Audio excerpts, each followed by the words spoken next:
Today, we're going to dive into a really fascinating way of thinking about health and healing, one that comes from the work of Dr. Viola M. Fryman. It's a perspective that might just change how you see your own body. So let's start with a really fundamental question, one that kind of challenges our whole view of modern medicine. What if the most powerful tool for healing isn't something you can buy at a pharmacy, but it's something that's already hardwired inside of you?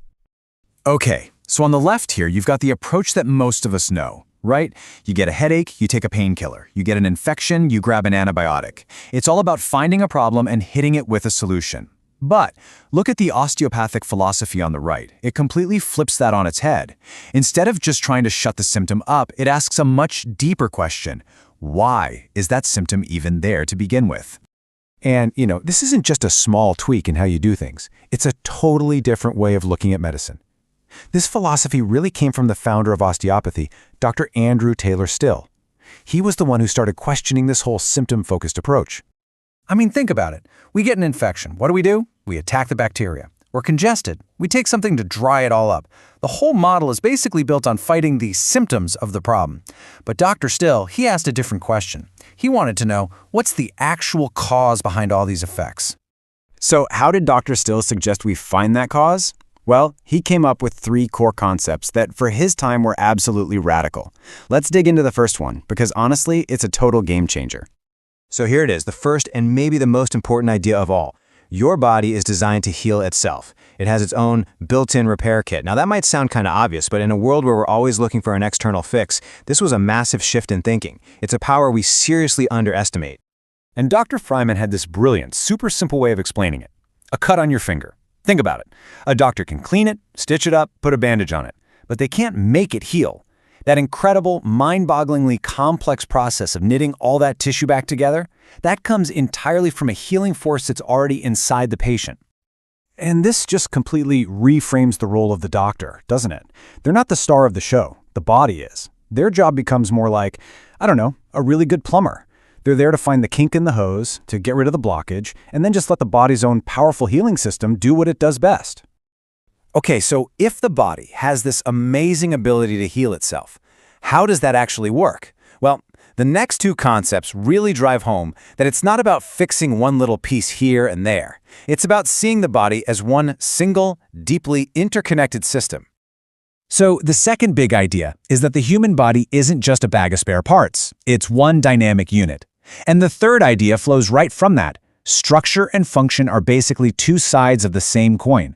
The way your body is built has a direct impact on how it works, and how it works affects how it's built. Bottom line, everything is connected. What this all means is that the symptom a person comes in with, the thing they're complaining about, that's usually just the tip of the iceberg. It's the effect. So, for instance, a heart problem isn't just about the heart. It could be tied to tension in the upper spine, or how the bones in your skull are moving, which affects a major nerve, or even how well the diaphragms in your body are functioning. It's all one big puzzle. And here is just a fantastic way to picture how it's all connected. Dr. Fryman describes the body's fascia, that's all the connective tissue, as being like a union suit that stretches from the top of your head to the tips of your toes. Now just imagine pulling on the ankle of that suit. You'd feel that tug all the way up at the shoulder, right? That's exactly how a problem in one tiny part of the body can cause issues somewhere completely different. So, if the body is this incredibly complex, interconnected thing, what's the actual goal of treatment? Dr. Fryman makes a really interesting point, that the word we use all the time, balance, it just doesn't quite cut it. I mean, Dr. Fryman's point is that we're pretty much always in a state of balance. Otherwise, we just fall over. So instead, she defines real health as a state of harmony. It's this positive state of well-being. It's about reaching the absolute best state of excellence that you, as an individual, are capable of. And to help us get our heads around this idea of harmony, she uses this amazing piano analogy. Picture this. You play every single C note on a piano, all at the same time. The sound is rich, it's full, it's harmonious. But now, change just one of those C's to a B. All of a sudden, the whole thing sounds tense and off. It's uncomfortable. That feeling is disharmony. Now that one B note is what musicians call a leading note, because it creates this tension that just begs to be resolved back to C. Well, a structural problem in the body is just like that leading note. The pain or discomfort we feel, That's just the body crying out for a resolution, asking for help to get back to its natural, harmonious state.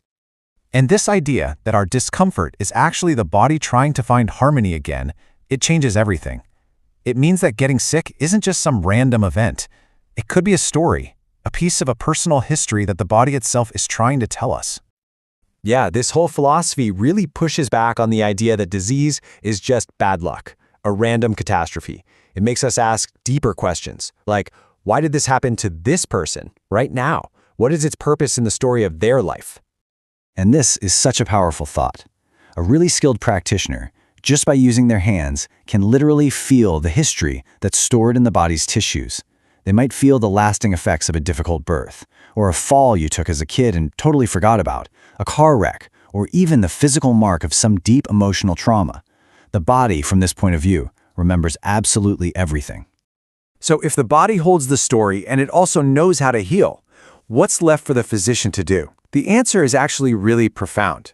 Their job is to get out of the way and just listen. The first instinct is always to jump in and do something, to fix it. But this philosophy says the real skill is in creating the space for the patient's own body to show you the way back to harmony. So let's just pull all of this together. As you can see from these key takeaways, this osteopathic view is truly holistic. The goal isn't to get everyone to some universal standard of normal, but to help each person find their own optimum. It recognizes that trauma, physical or emotional, can be a real root cause of our problems, and that real healing has to involve the whole person, body, mind, and spirit. And at the end of the day, the practitioner's job is to help liberate that incredible healing power that we all have inside of us. And that really leaves us with one final thought to chew on. According to this way of thinking, your body is talking to you all the time. It's telling its story through feelings of harmony and disharmony. So the real question is, are you listening?